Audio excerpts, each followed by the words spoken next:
राधा माधवा कुंज बिहारी। हरे कृष्णा।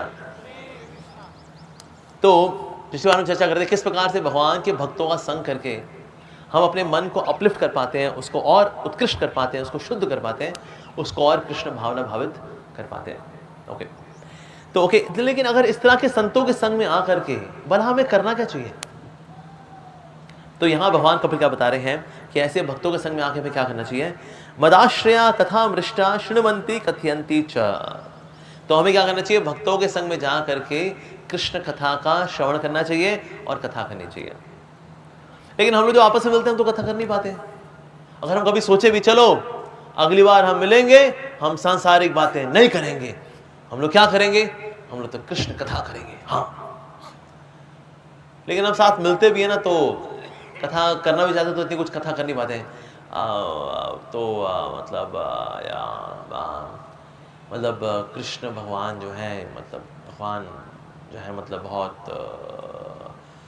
ही महान है, और ज़्यादा बातचीत हमारी भगवान के बारे में हो ही नहीं पाती, क्योंकि हमारे हृदय के अंदर कृष्ण को लेकर तो कृष्ण सब्सटेंस है, कृष्ण कथा का सब्सटेंस बड़ा कम है। तो शेयर भी क्या करेंगे? आप डकार कब ले पाते हो? जब आपने कुछ खाया हो। कुछ खाया ही ना हो तो डकार कैसे आएगा? अगर मैं आपको बोलूं अल्फांसो मैंगो के फ्लेवर वाला डकार लीजिए, जी हाँ भाई और बहनों, आप कहोगे प्रभु जी खिला तो दो अल्फांसो मैंगो, फिर डकार भी ले लेंगे। जब अंदर अल्फांसो मैंगो गया ही नहीं तो डकार कैसे आएगा? उसी प्रकार से कृष्ण कथा कभी अंदर गई ही नहीं तो बाहर कैसे निकलेगी? इसलिए कभी भी अगर हम साधु संतों के बीच में जाते हैं तो लोग ज्यादातर आध्यात्मिक क्वेरीज नहीं लेके जा पाते। आइडियली हमें क्या करना चाहिए? किसी साधु के पास अगर जाना चाहिए, आदर्श रूप में जा करके आध्यात्मिक प्रश्न पूछने चाहिए। पर हमारे पास आध्यात्मिक प्रश्न होते ही नहीं। ज्यादातर क्या प्रश्न होते हैं? वो जी हमारा फोकस नहीं बन रहा है जी, अच्छा ये पत्नी बड़ा तंग कर रही है तो ये कैसे निपटाना है उसको मेरे को, अच्छा पति अगर सनकी हो तो क्या करना चाहिए, अच्छा जी, अच्छा ये हमारा स्वास्थ्य बड़ा खराब रहता है। क्या ऐसे सवाल पूछने चाहिए? साधु से पूछ सकते हैं कभी कभी, लेकिन जब भी वैसे अगर कभी थोड़ा बहुत अगर मौका मिलता है तो आध्यात्मिक प्रश्न पूछने चाहिए। पर हम आध्यात्मिक प्रश्न भी नहीं पूछ पाते, चर्चा करना तो दूर की बात, क्योंकि हमारे जीवन में आध्यात्मिकता का कुछ हल्का पुल्का भी लेश मात्र नहीं है। इसलिए कभी हम लोग कभी चर्चा भी करना चाहते हैं कृष्ण की, अगर हम सोचेंगे ओके हमने भागवत कथा में सुना था हमें हमेशा कृष्ण कथा करनी चाहिए, कथा कर ही नहीं पाते, क्या बात करें? और जो सुनते भी हैं वो भूल भी जाते हैं। जैसा अभी हमने जो रिकैप किया, रिकैप में 90% जनता जनार्दन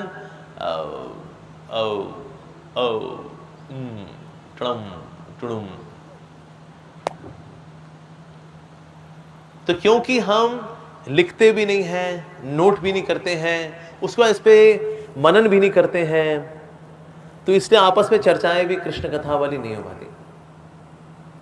या फिर अगर कभी मिल लेते हैं लोग क्या चर्चा कर रहे होते हैं? कभी हमने देखा जो नौसखिया भक्त कहीं मिलते भी हैं, अगर नौसखिया भक्त क्या चर्चा करते हैं?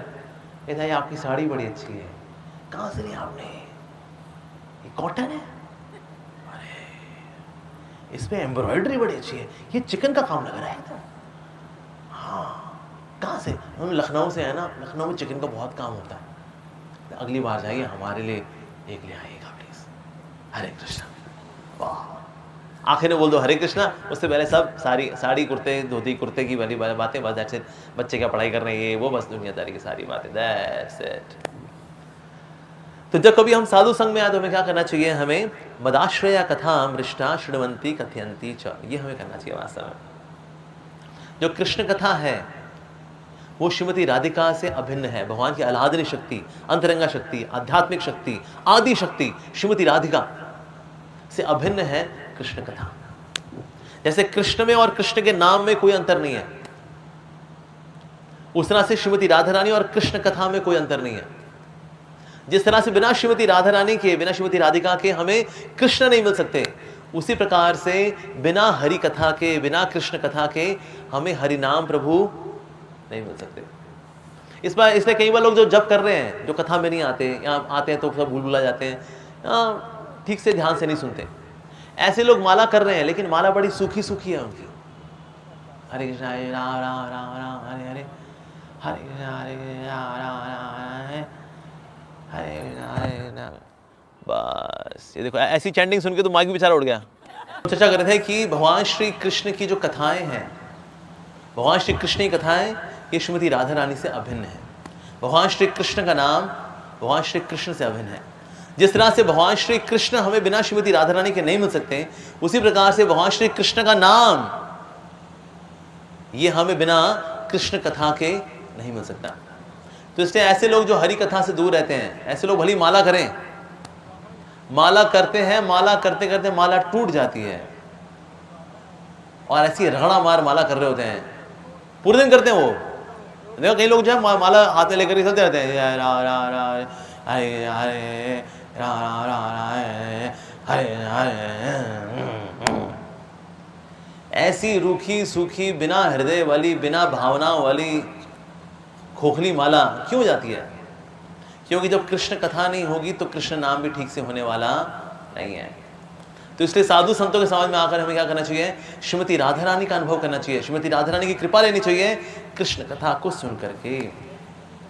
और जो इसको शृण्वंती करेगा वही इसके बारे में कथयंती भी करेगा। पहले है शृण्वंती, फिर है कथयंती। तो इसीलिए हमें दोनों ही करना चाहिए, लेकिन पहले शृण्वंती है।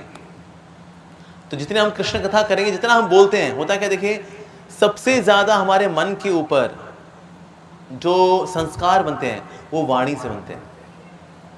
किसी की वाणी हमारी चेतना को सीधे छूती है। तो इसलिए किस प्रकार की वाणी से अपने मन को हम एक्सपोज कर रहे हैं, हमें अपने आप से पूछना चाहिए। तो इसलिए क्या करना चाहिए? मदाश्रया कथा, भगवान कृष्ण के आश्रम में जाने का तरीका क्या है? उन्हीं कथा को सुनना। तो ये साधु संतों के समाज में जाकर ही करना चाहिए। प्रश्न पूछने चाहिए तो भगवान से संबंधित पूछने चाहिए, सांसारिक सवाल नहीं पूछने चाहिए।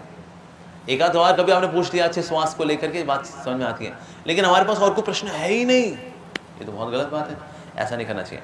अच्छा, उसके बाद फिर भगवान कपिल बता रहे हैं, अगर कोई ऐसा करता है, यानी कृष्ण कथा को सुनता है, भक्तों के संग में आकर के सुनता है, तो भला उसके साथ होगा क्या, क्या प्रभाव पड़ेगा उसके ऊपर? तो बता रहे हैं, तपंती विविधास तापा, यानी जितने प्रकार के ताप हैं ये सबके सब शांत हो जाएंगे। नैतान मदगत चेतसा, और उसकी चेतना मेरे में स्थित हो जाएगी।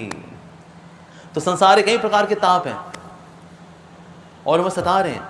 और कभी कभी जो ताप में जब इतने फ्रस्ट्रेट हो जाते हैं, इतना ज्यादा दम घुटता है हमारा, तो व्यक्ति सोचता है अब डेडलॉक सिचुएशन है, मर जाओ यार, आत्महत्या करो, मेरा करियर खराब हो गया है, आत्महत्या करो, मेरा पति मुझे छोड़ के भाग गया, या उसका एक्स्ट्रा मैरिटल अफेयर चल रहा है, बस छोड़ो, बच्चे कहना तो मानते नहीं है, बच्चे मेरा उसका चक्कर कहीं और चल रहा है, छोड़ो जी, फैक्ट्री मेरी बंद हो गई, छोड़ो जी, अब क्या करना, अब ठीक है हम क्या करेंगे। तो संसार के विविध प्रकार के ताप हैं। कौन कौन से ताप है? त्रिताप कौन कौन से ताप हैं? जैसे आदि दैविक कलेश। आदि दैविक कलेश कौन से हैं? जो प्राकृतिक आपदाएं आती हैं, जैसे अभी कोविड आया था, ये क्या है? प्राकृतिक आपदाएं आती है। कई लोगों ने सुसाइड कर लिया क्योंकि मेडिकल सिस्टम की पूरी पोल पट्टी खुल गई। पूरी दुनिया में बेस्ट मेडिकल सिस्टम पता है कौन से देश का? पता निकला भारत का, जबकि लोग वहां तैयारी तो बड़ा पिछड़ा देश है। It's a developing country. जो डेवलप्ड कंट्री थे वहां पर तो लोगों ने पैसे बाहर फेंके कि पैसा जिंदगी नहीं बचा सकता। तो ये ताप है, आदि दैविक कलेश।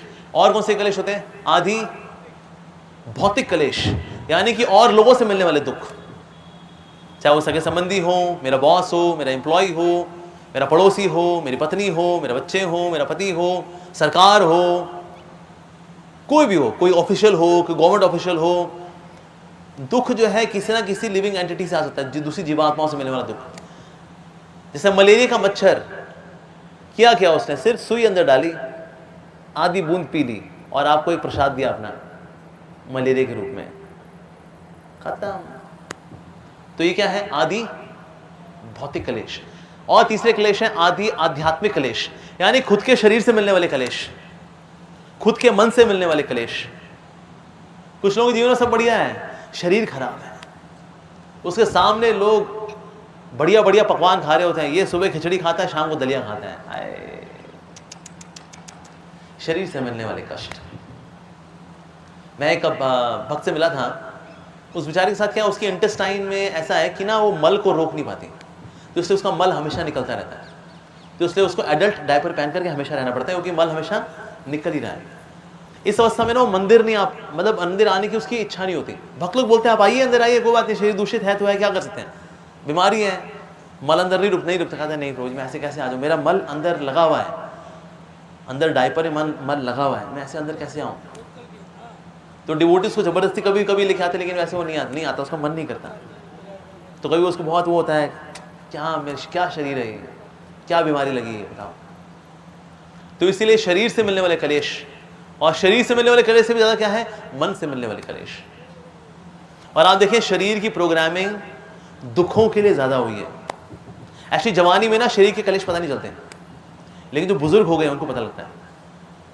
जब घुटने ऐसे मोड़ के नहीं बैठ पाते, टांगे लटका के ही बैठ पाते हैं, कहीं मंदिर में नहीं जा पाते, इच्छा होती है लेकिन सीढ़ियां बहुत हैं, लिफ्ट नहीं है, तो बाहर से ही कर देते हैं जय हो। बुढ़ापे में कष्ट पता लगते हैं, जवानी पता नहीं लगते। हर फर मौला नौजवान, शरीर में ऊर्जा है, शक्ति है, नहीं शरीर तो सबका टूटता है, कमर सबकी झुकती है, बड़े बड़े सिक्स पैक वाले हुए, आप फैमिली पैक लेके बैठे हुए हैं, शरीर खराब होता है जी, सबका खराब होता है। यस, तो इसलिए खुद के शरीर से मिलने वाले कष्ट, अगर शरीर से मिलने वाले अगर सुख देखो ना, कुल मिला करके आप 4-5 तरह के सुख ले पाओगे। 5 इंद्रियां हो गई, एक मन हो गया, कुल मिला के 6 प्रकार के सुख, दैट्स इट। लेकिन शरीर से मिलने वाले दुख कितने हैं,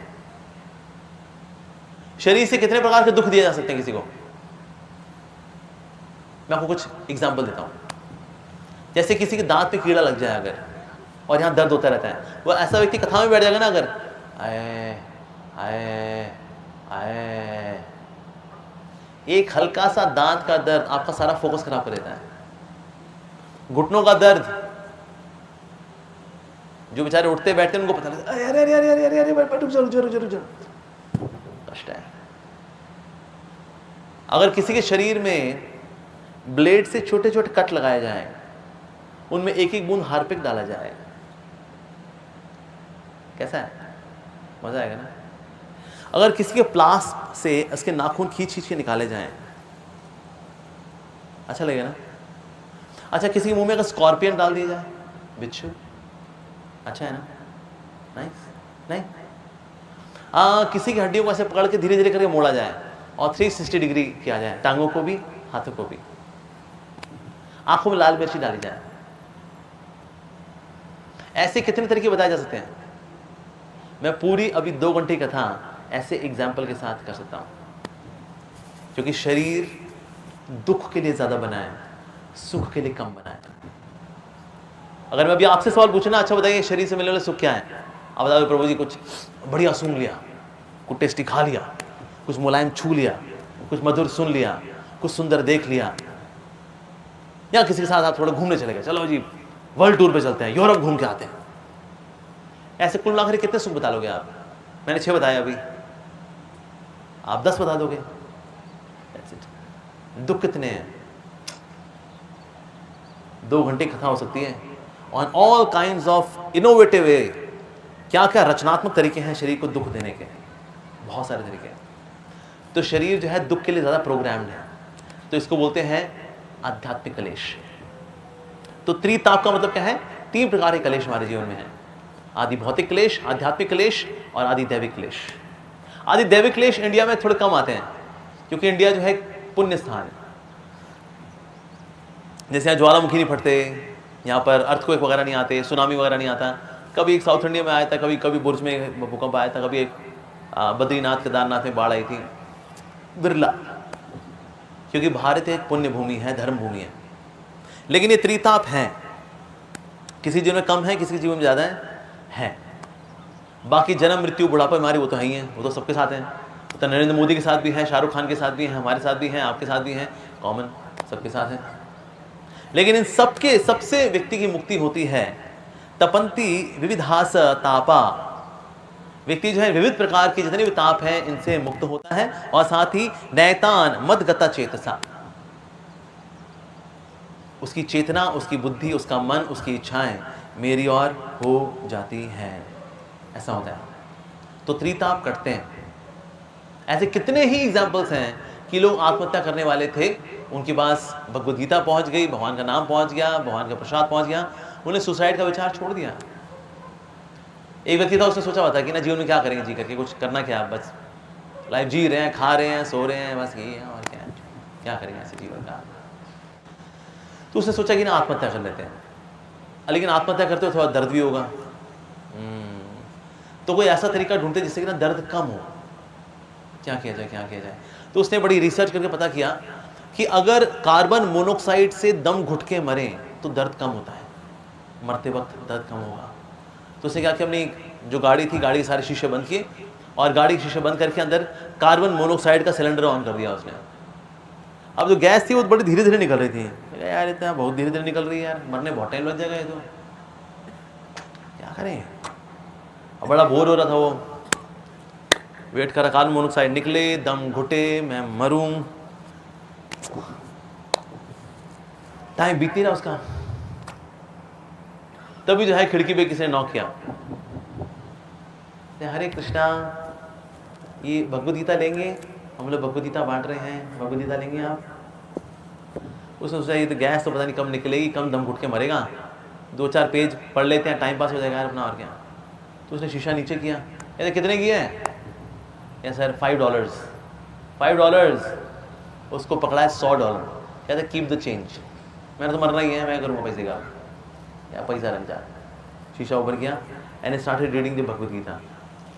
उसने भगवद गीता पढ़नी शुरू की। पढ़ते पढ़ते उसको अकल आई कि भाई जीवन में करना क्या है, जीवन में कमी किस चीज़ की है। प्रभुपाद जी को उसने सेंटेंस पढ़ा इंट्रोडक्शन के अंदर, the whole world is in want of Krishna consciousness. पूरा जगत जो है भगवत भावना के अभाव में दुखी है, कष्ट का अनुभव कर रहा है। पढ़ना शुरू किया उसने, 15-20 मिनट क्लियर हो गया उसको। कार्बन मोनोऑक्साइड का उसने पंप बंद किया, उसने वहीं पे जाके मंदिर में फुल टाइम ज्वाइन कर लिया। उसने क्या करने वाला था, सुसाइड करने वाला था। तो त्रिता तुरंत कटने शुरू हो जाते हैं जब हम भगवान की कथा को सुनते हैं भक्तों के संग में। अच्छा, किस प्रकार के भक्त हैं और क्या बताते हैं हमें भला कृष्ण कथा के अंदर। तो वहां पर बता रहे हैं भगवान कपिल कि धर्म अर्थ काम मोक्ष के परे की बात बताते हैं, क्योंकि धर्म अर्थ काम मोक्ष के अंदर स्वार्थ है। धर्म किसके लिए, हमने बताया था पहले दिन, धर्म लोग का पालन क्यों करते हैं, ताकि अर्थ मिले। कर्मकांड, ये कांड, वो कांड, क्यों, अर्थ से क्या पूरा करेंगे, फिर काम। कामना पूरी होने के बाद भी फ्रस्ट्रेट होंगे तो क्या करेंगे, फिर मोक्ष। जैसे धर्म अर्थ काम मोक्ष ये स्वार्थी रास्ते हैं, इसमें निस्वार्थता नहीं है, सेवा की भावना नहीं है इसके अंदर। तो जो ऐसे भक्त होंगे वो हमें इनके परे की बात बोलेंगे। अच्छा, अगर ऐसे लोग हम संग करेंगे जो कि ये कृष्ण प्रेम की बात करें, भगवत प्रेम की बात करें, अगर ऐसा होगा तो उससे हमें इमीडिएट लाभ क्या मिलेगा। तो बताया जा रहा है यहां पर, संग दोष हरा, संग दोष को ये हर लेंगे। होता क्या है, जगत के अंदर हमारे अंदर दोष आते हैं संग से, लेकिन संग के दोष को हर लेता है साधु संग। ऐसा होता है, बिल्कुल होता है। अब देखिए कितने ही ऐसे हैं भक्त लोग जो शुरू में मिला जुला करते थे दुनियादारी में, हाँ यू क्या करते थे, डबल मीनिंग बातों पे हंसा करते थे, लेकिन जब से भक्ति शुरू की है उन चीप सस्ती टुच्ची बातों पे आज हंसी नहीं आती। बाकी लोग हंस रहे थे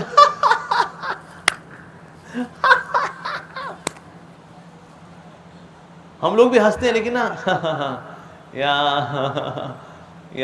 बिल्कुल अंदर रत्ती भर हंसी नहीं आ रही होती है। क्या घटिया बातें कर रहे हैं यार। आपका टेस्ट जो है ना वो लो क्लास चीज़ों से हट जाता है और ऊंची चीज़ों पे अब आपका मन लगना शुरू हो जाता है, और खुद को हैरानी हो रही होती है कि यार एक टाइम था यार हम भी इन चीप बातों पे हंसा करते थे, लेकिन आज तो हंसी आ ही नहीं रही इन बातों पे। ये जो संग दोष है आपके जीवन से चला जाता है।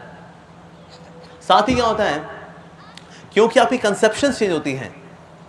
बेसिक साधु क्या देते हैं आपको, कंसेप्शंस देते हैं, विचार देते हैं, साक्षात्कार देते हैं, कृपा देते हैं। ये देने की वजह से आपकी चेतना बढ़िया हो जाती है। तो इसलिए अब आपको छोटी मोटी चीज़ों में इतना मन भी नहीं रमता और ऊंची चीज़ों में ज़्यादा आस्वादन होता है व्यक्ति का।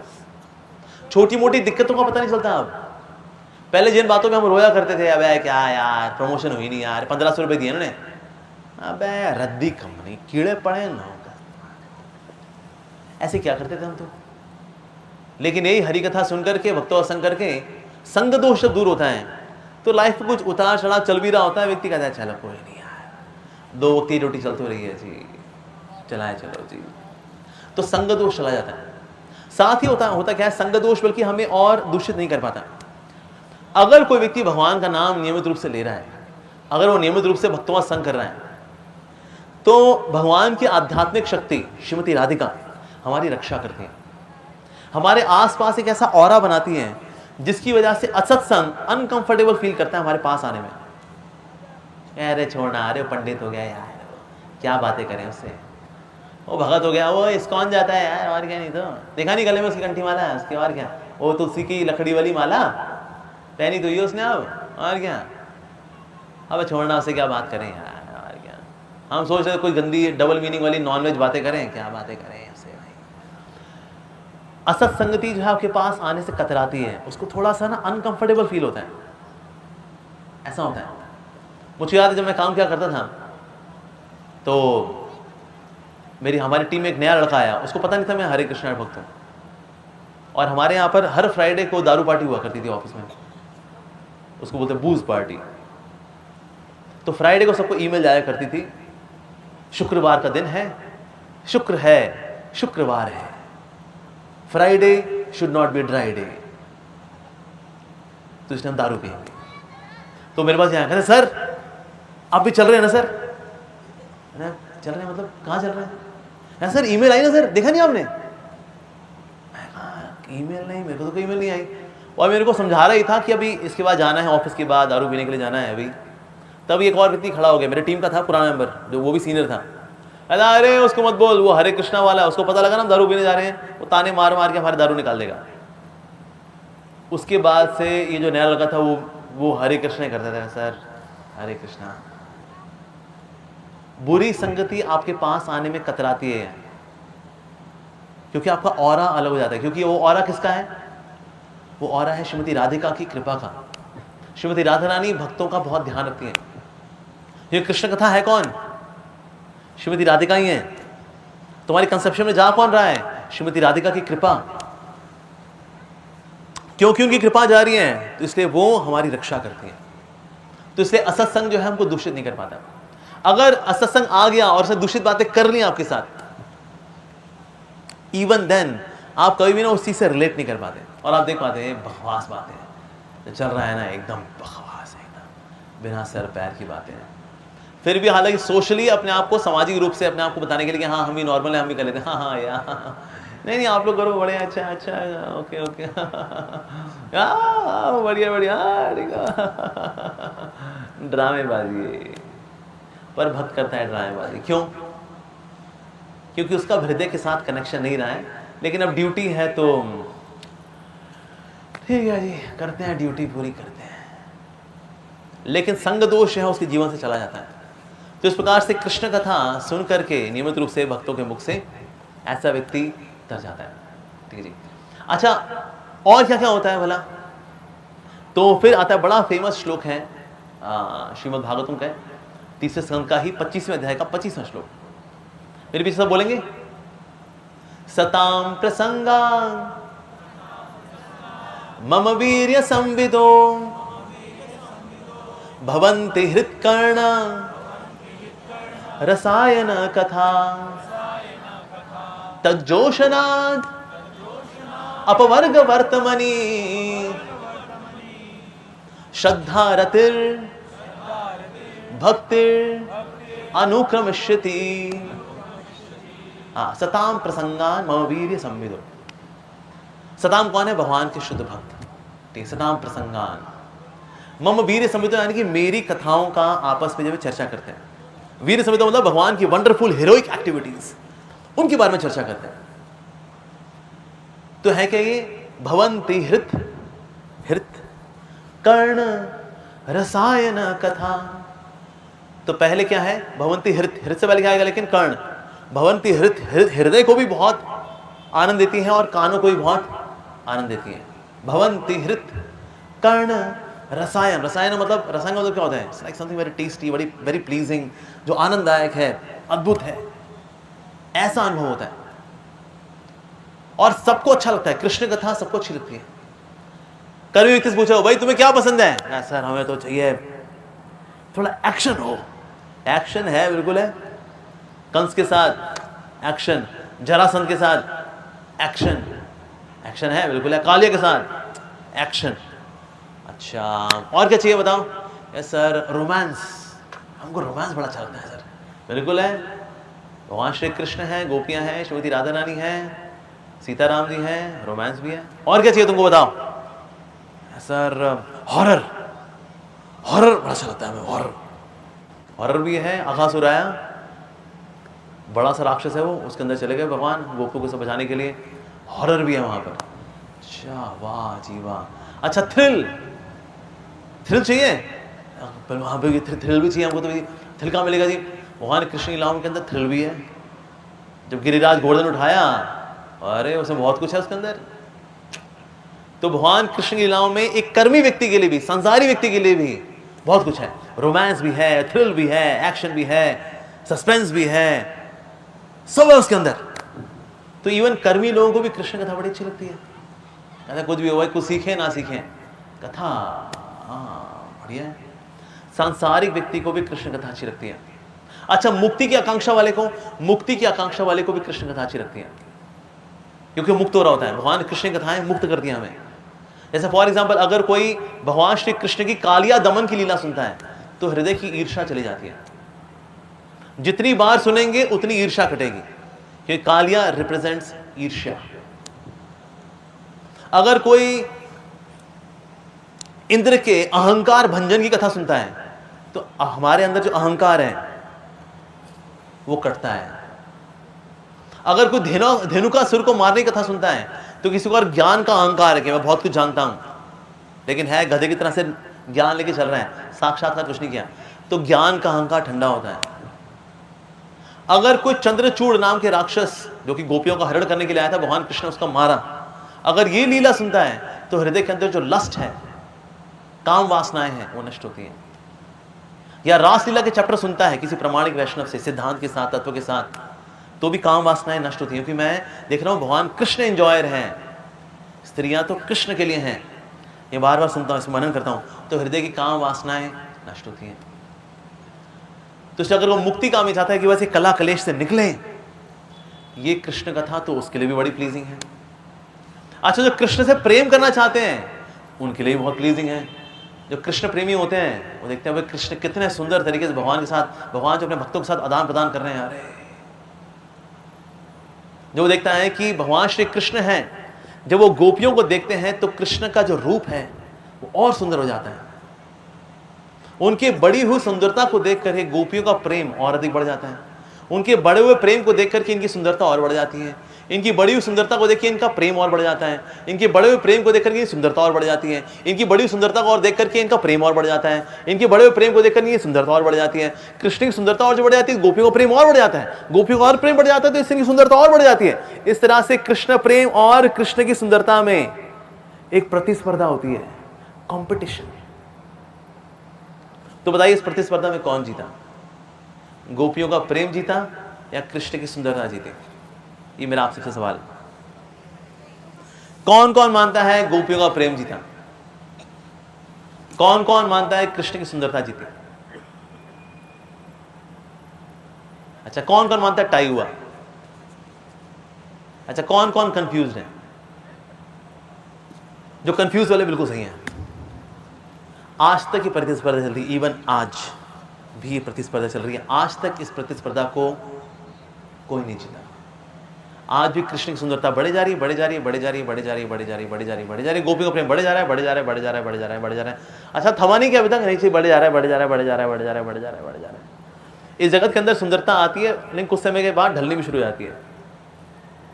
भले कोई बड़ा जवान हो तो बड़ा हरफन मौला है, लेकिन कुछ समय बाद झुर्रियां आएंगी। हाँ फिर पॉन्ड्स एज मेरिकल, अनचाही झुर्रियों से छुटकारा। सुंदरता कम भी होती है।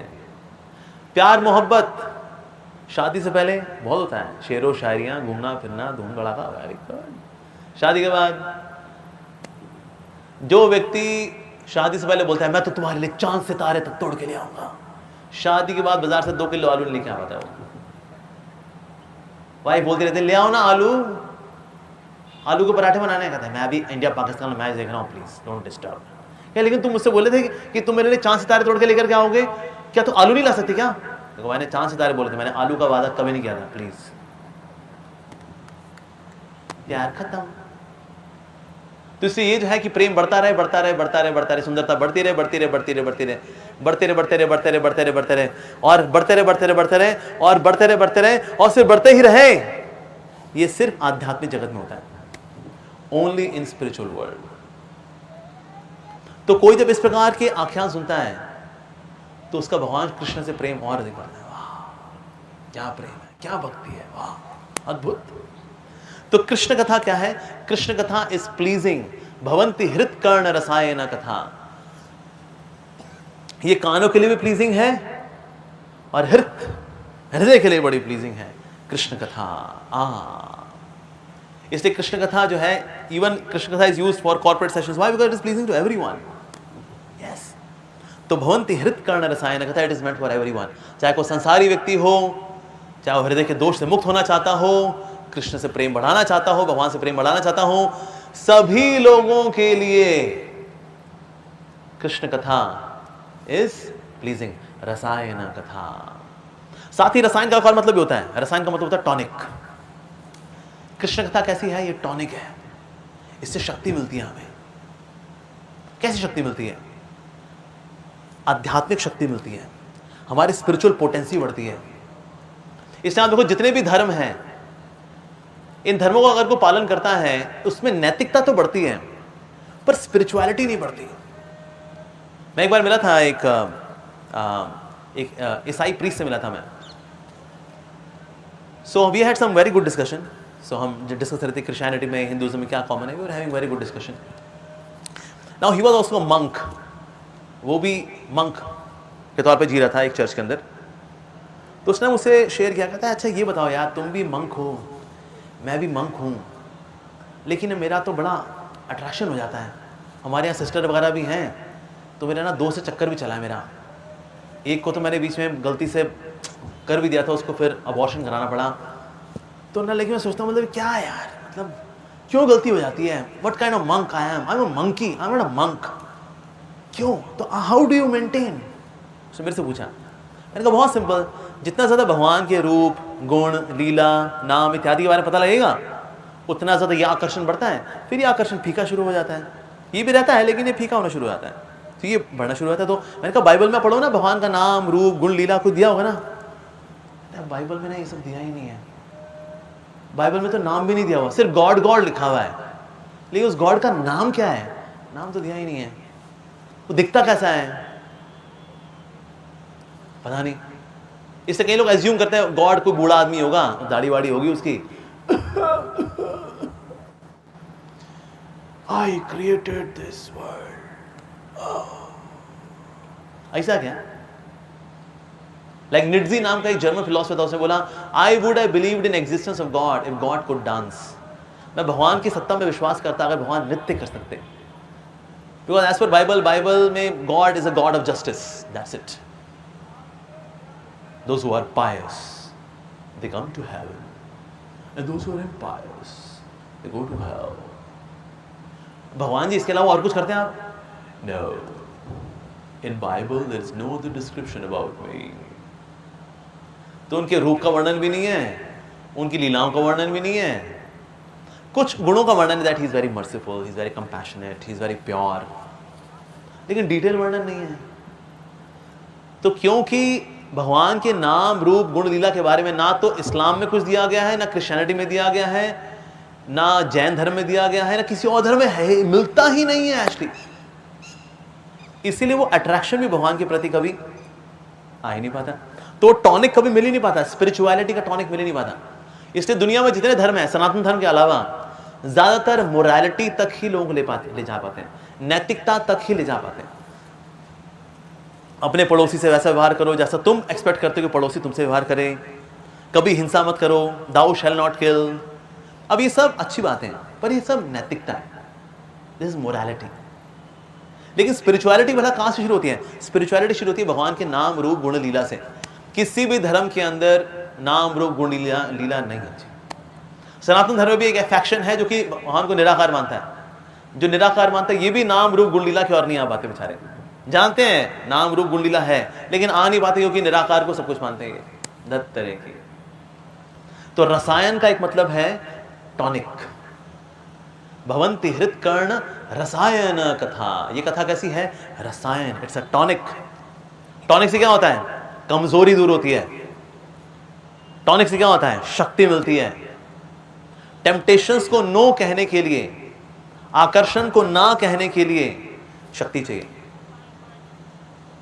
नहीं तो जब प्रलोभन सामने आते हैं, तो प्रलोभन सामने आते हैं तो व्यक्ति प्रलोभन को ना ना ना ना ना नहीं नहीं ना ना ना करते प्यार तुम्ही से कर बैठे। तो ना ना ना ना ना ना करने से कुछ नहीं होता है जी। तो इसलिए क्या चाहिए? इस ना को कहने के लिए और इस ना को जीने के लिए टॉनिक चाहिए होता है। तो टॉनिक क्या है? भवंति हृत कर्ण रसायन कथा, ये टॉनिक है वास्तव में। और रसायन का मतलब क्या होता है? रसायन का मतलब होता है जो आपकी करंट स्टेट ऑफ एग्जिस्टेंस से आपको उठा दे। तो ये जो कृष्ण कथा है ये हमारे करंट स्टेट ऑफ एग्जिस्टेंस है, हमारे अभी जो स्वरूप है हमारा, इससे उठा देती है हमें। ये शक्ति है कृष्ण कथा के अंदर, रसायन। यस, साथ ही रसायन क्या करता है? रसायन का मतलब दवाई भी होता है। रसायन का मतलब दवाई भी होता है। तो ये जो कृष्ण कथा का रसायन है, ये काम, क्रोध, लोभ इत्यादि का जो बीमारी लगी हुई है, इससे निकालता है हमें। भवंति हृत कर्ण रसायन कथा। और यूटी दवाई कैसी होती है? दवाई बड़ी कड़वी होती है, लेकिन ये दवाई बड़ी मीठी है, बहुत मीठी है। तज्जोशनात् अपवर्ग वर्तमनि, यानी कि अगर कोई व्यक्ति कल्टीवेट करता है इस प्रकार से कृष्ण कथा को सुनने से, तो अपवर्ग, अपवर्ग किससे आ रहा है? पवर्ग से। पवर्ग क्या होता है? प फ ब भ म, क्या है जी? प फ ब भ म। संसार क्या है? प फ ब भ म। प से परिश्रम। बहुत मेहनत करते हैं लोग दुनिया के अंदर, किसके लिए? 2 वक्त की रोटी कमानी है जी, घर पालना है, जिम्मेदारियां, बच्चों के ब्याह करने हैं, बेटी का दहेज इकट्ठा करना है, बेटे को विदेश भेजना है, उसके एजुकेशन के लिए बहुत परिश्रम करना होगा जी। 2 नौकरियां करते हैं, 3 नौकरियां करते हैं, पार्ट टाइम करते हैं, ये करते हैं, वो करते हैं, गलत काम करते हैं, इवन अवैध कार्य भी करते हैं। अंदर जो उनकी अंदर आत्मग्लानि भी आती है, मत कर मत कर, ये मत कर, ये रिश्वत मत दे, इससे नुकसान होगा किसी का, मत कर, नहीं ले ले ले ले ले ले यार, ले ले यार, मैं अपने बच्चों को सारी सुख सुविधाएं दूंगा, मैं अपनी वाइफ की सारी इच्छाएं पूरी करूंगा, मैं अपने बच्चों का ध्यान रखूंगा, भले इसके लिए मुझे इल्लीगल काम करने पड़े, करूंगा। पाप करने से नहीं हिचकिचाता व्यक्ति, किसके लिए? पापी पेट के सवाल के लिए बहुत मेहनत करता है व्यक्ति। प से परिश्रम, परिश्रम करते करते करते कभी कभी इतना परिश्रम करता है कि अगला आता है प के बाद क्या आता है? फ, फेन, यानी फेन। मुंह से कभी कभी झाग भी आ जाती है। अब देखें, घोड़ा जब बहुत मेहनत करता है तो घोड़े के मुंह से कभी भी झाग भी आती है, बहुत ज्यादा मेहनत करने के बाद झाग भी आती है। कभी कभी लोग जब काम कर रहे थे, काम करते करते मुंह से लार भी गिर जाती है उनकी, ऐसा होता है। एक्सेसिव हार्ड वर्क, ये मुंह से लार गिरना ये अशुभ माना जाता है। वैसे नेगेटिव पावर्स इसके थ्रू घुसती हैं, तो लार नहीं गिरनी चाहिए। लार से ही भूत प्रेत भी अंदर जा सकते हैं, एक तो वीरे से जाते हैं, दूसरा लार से जाते हैं, तो इसलिए नहीं होना चाहिए। लेकिन अगर कोई व्यक्ति बहुत ज्यादा एक्सेसिव मेहनत करता है जब, तो ये होता है उसके साथ। पर क्यों करता है? मोह में आके करता है बेचारा। पालने वाला तो मैं ही हूं जी, भगवान नहीं, भगवान थोड़ी पालने वाले हैं, मैं पालने वाला हूं। सो प फ, और इस तरह से कार्य करते करते संसारी एक्टिविटी में लगते लगते लगते लगते लगते लगते लगते लगते प फ के बाद क्या आता है? ब, बंधन, कर्मों का बंधन, संसार का बंधन। ब, बंधन। जब बंधन आता है इस प्रकार से कि हाँ मैं, मेरा परिवार, मेरी रिश्तेदारी, मेरा पैसा, मेरा धन, ये मैं इनको एंजॉय करूंगा, हाँ मैं एंजॉय करूंगा। हाँ सर, लेकिन अगर ये छिन गया तो, किसी ने सब कुछ छीन लिया तो? है? अगला आता है भय, ये सब कुछ छिन गया तो? अगर शाम को बेटा अगर स्कूल से थोड़ा लेट हो जाए, सांस अटक जाती है माँ की, बेटा तू कहाँ था बेटा, आधा घंटा लेट कैसे हो गए तुम? हम डर गए थे बेटा, हम डर गए थे, आधा आधा आधा घंटा लेट हो गए तुम, फोन लग नहीं रहा था तुम्हारा।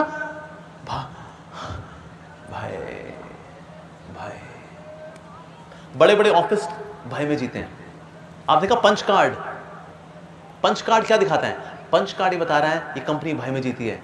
कोई ऐसा व्यक्ति अंदर घुस गया, उससे पेन ड्राइव लगा करके डेटा ले लिया तो भाई, सो भ से भय, और इस भय के बाद प फ ब भ आगे आएगा मां, मृत्यु। व्यक्ति मृत्यु से दूर जाना चाहता है, मृत्यु ना हो। जीवन बीमा कराता है, जीवन के साथ भी और जीवन के बाद भी, जिंदगी के साथ भी, जिंदगी के बाद भी। क्यों? कहता है वो कुछ भी हो सकता है ना, मेरे बीवी बच्चों का आगे मतलब कुछ रहे ना, उनका बच्चे छोटे हैं ना जी। हाँ, अरे इसको बोलते हैं पवर्ग। सांसारिक जीवन क्या है? सांसारिक जीवन प फ ब भ म, पवर्ग। प से परिश्रम, भ से फेन, ब से बंधन, भ से भय, और अल्टीमेटली मृत्यु। तो पवर्ग, तो अपवर्ग क्या हुआ? पवर्ग का उल्टा, पवर्ग का उल्टा। तो ऐसा व्यक्ति जब कृष्ण कथा सुनता है, तज्जोशनाद अपवर्ग वर्तमनी, यानी अपवर्ग में आ जाएगा। वो सांसारिक बहुत परिश्रम नहीं करेगा, वो बस थोड़ा इतना काम करें, इससे 2 वक्त की रोटी कमाए, बस। कितना कमाएगा? 2 वक्त की रोटी चल रही है? कहा 2 वक्त की रोटी नहीं जी, पराठे चल रहे हैं, 2 वक्त के चल रहा है। Very good, nice. तो आप कितनी मेहनत करते हैं? काम नहीं करते? बाहर थोड़ा दिखाइए झंडे गाड़ी आप भी। गधों में और इंसान में फर्क होता है। सॉरी, अभी हमें 7, 8, 9 घंटे जो काम करना होता है बस ये कर लेते हैं, इससे प फ ब, बंधन, बंधन भी नहीं रहता उसको। यहाँ तक कृष्ण मुझे पालने वाले हैं, ना कर्मों का बंधन। कर्मों का बंधन कैसे कट रहा है? कृष्ण भक्ति से, कृष्ण कथा से, कृष्ण नाम से बंधन भी कट रहा है। कर्म ग्रंथि निबंधनम छिंद्यंती, छिन्न भिन्न हो जाती है कर्मों की ग्रंथि, बंधन कट जाते हैं। भय, भय भी नहीं रहता उसको। कहते भय किस बात का जी, पालने वाले मेरे ठाकुर जी हैं, तो भय किस बात का? भय भी नहीं रहता। मृत्यु, मृत्यु के तो सर पे पांव रख करके गोलोक वृंदावन जाता है वो। मृत्यु को बाबा कहते हैं बाय बाय मृत्यु, 84 लाख महीने खूब घूमे हैं, हर बार मिली तुम, अब आखिरी बार मिल रहे हैं, बाय बाय। मैंने हरे कृष्णा किया ना, जा रहा हूँ गुरु और कृष्ण की कृपा से गोलोक वृंदावन, अब कभी देखूंगा नहीं तुमको। Okay bye bye. मृत्यु कहती है ओके भैया बाय बाय, अच्छा लगा आपको भक्ति करते देख करके। हर बार हर जन्म में तुमको पीटती थी मैं, मुझको अच्छा लगता था, पर क्या करूँ, तुम भी ढीठ थे, मैं भी ढीठ थी। फाइनली तुम पे हरी कथा की कृपा हो गई ना, चलो ओके गोलोक वृंदावन जाओ भाई, मैं वहाँ नहीं हूँ, मैं तो यहाँ पे रहती हूँ, बस यहीं पे मेरा काम है, वहाँ तो अजर अमर जीवन है। चलो ओके, हरे कृष्णा।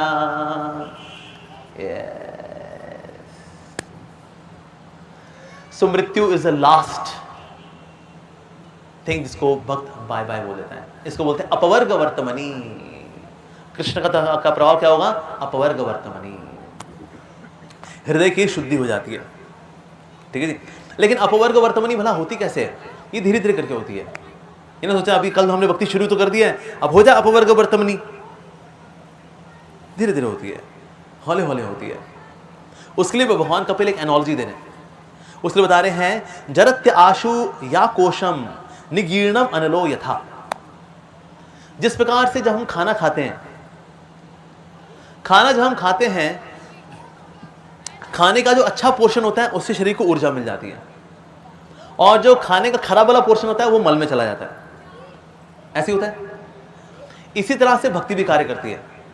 भक्ति उन सारे कार्यों को जो कि अनुकूल है भक्ति के, उनको रखती है, उससे हमको पोषण देती है, भक्ति में इंस्पायर करती है, उठाती है हमको, बंधन काटती है हमारे, और जितना वेस्ट है उसको निकाल देती है। तो इस प्रकार से भक्ति बिल्कुल डाइजेशन की तरह, डाइजेस्टिव फायर की तरह कार्य करती है। जिस तरह जठराग्नि होती है, पेट में जो अग्नि है जैसे वो पचाती है, वैसे ही अग्नि भी पचा लेती है। नहीं, खाना कैसे पचता है? तुरंत या धीरे धीरे? धीरे धीरे, हौले हौले हौले हौले खाना पचता है, हौले हौले। ऐसा आज हमने इनके घर में आज राजमा चावल पाए थे प्रसाद के तौर पे, तो अभी पच रहे हैं वो। बीच में हल्का हल्का कभी कभी बेल्चिंग होती है, क्योंकि अभी हम दोपहर में प्रसाद पाए हैं, लेकिन अभी काफ़ी पच गया है, 50-60% पच गया, लेकिन अभी थोड़ा और पच रहा है। तो पाचन का कार्य धीरे धीरे होता है। उसी प्रकार से भक्ति भी क्या करती है? भक्ति भी जो अमंगलमय है, जो सांसारिक है, उसको डालती है नीचे, उसको करती है डिस्ट्रॉय, और अपलिफ्ट करती है कहाँ? चेतना को ऊपर उठाती है कृष्ण की ओर। तो हमारे कौन से कर्म, कौन सी ध्वनियां, कौन सी संगति, कौन से कार्यकलाप भक्ति के लिए अनुकूल हैं, उनको साथ लेती है, और जो नेगेटिव हैं उनको किनारे करती है। तो दोनों कार्य करती है। अच्छा, जब हम खाना खाते हैं और पचता है खाना, क्या हमको पता लगता है? क्या हमको पता लगता है कि हाँ अब गैस्ट्रिक जूस रिलीज हो गया है, हाँ अब पैंक्रियाटिक जूस निकल रहा है, निकल रहा है, निकल रहा है, निकल रहा है।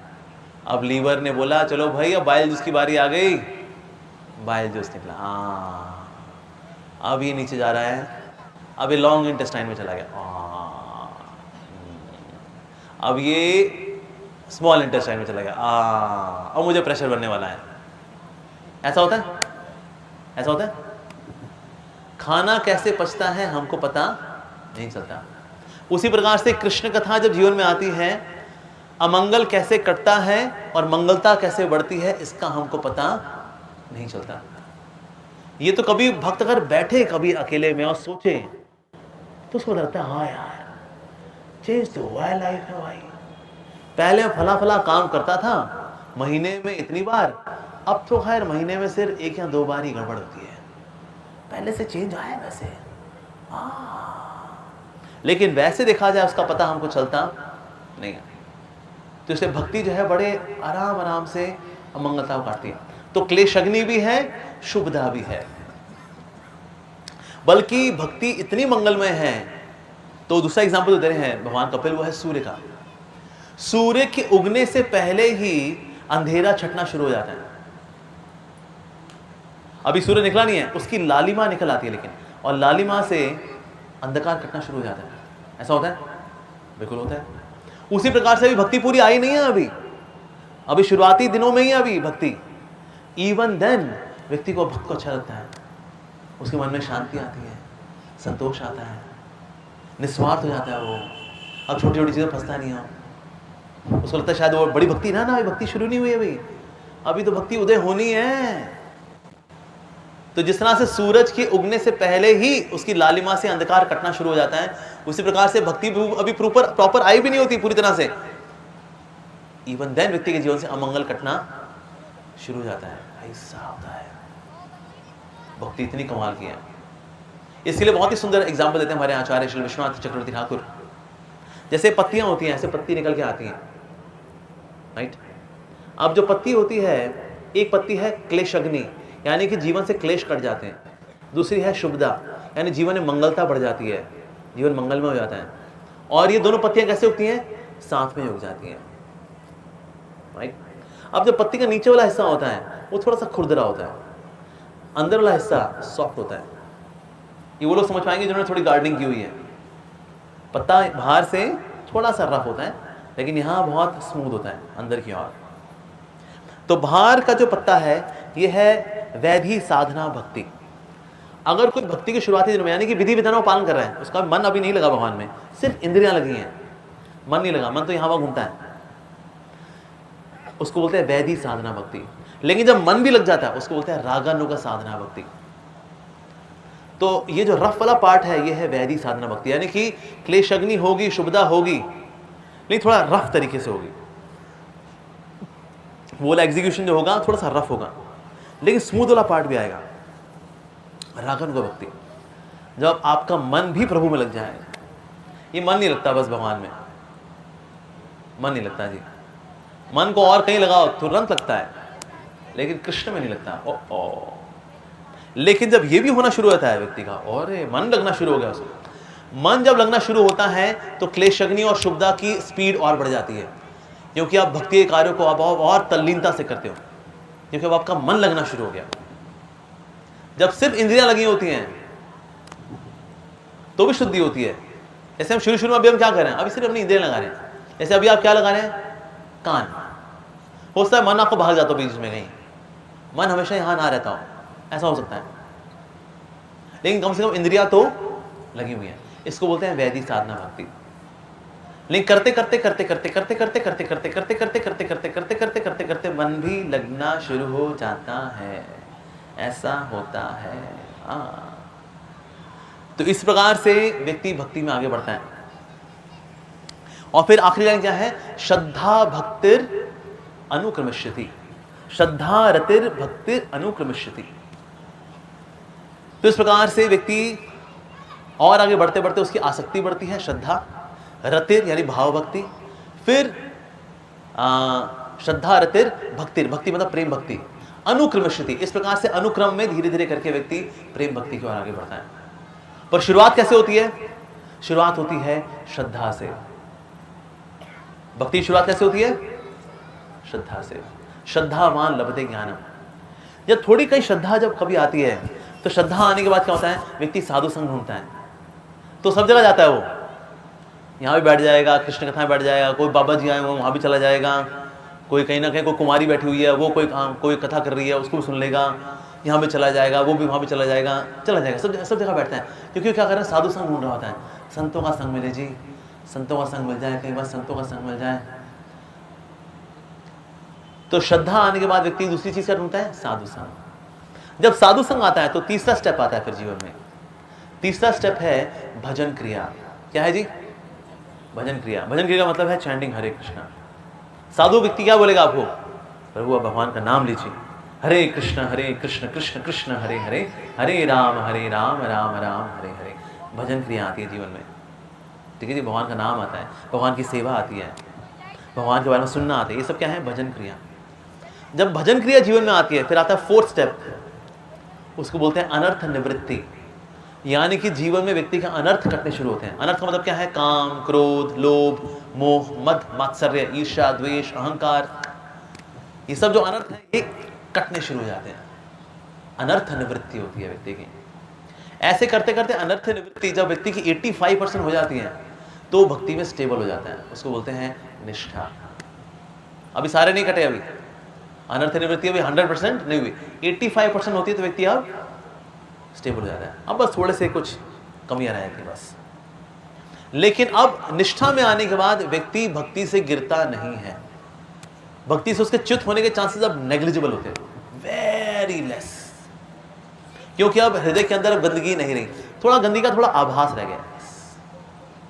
जैसे फॉर एग्जांपल अगर यहां बहुत सारे गुलाब के फूल पड़े हो और फिर हरि कृष्ण जी बोले भाई ये फूल किसने रख दिए, फूल हटाइए जी, तो यहां से कोई उनका बंदा आएगा, यहां से फूल उठा के ले जाएगा।